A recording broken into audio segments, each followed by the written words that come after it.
How to reset Netspend account password. Open a preferred browser and search for www.netspend.com. In here, firstly, you have to log in to your account. So at the top, you will see the login option.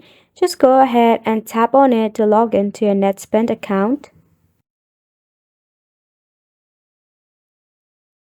In here, to log in, you have to enter your username and your password. So go ahead and do that.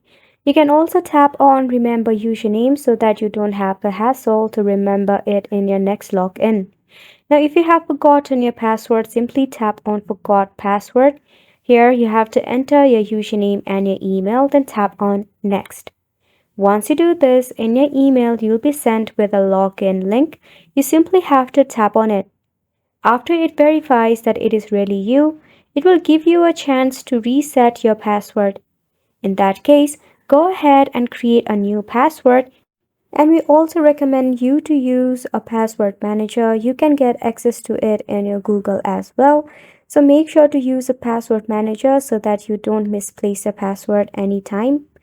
If you face any of the challenges in order to reset your password, then simply tap on this bubble icon right here. You can just go ahead and state out the issue and the bot or an agent will help you through the process as well. So you can reset through here by simply tapping on reset password bubble at the top. And that wraps up today's tutorial as well. Thank you so much for tuning in. We'll see you very soon.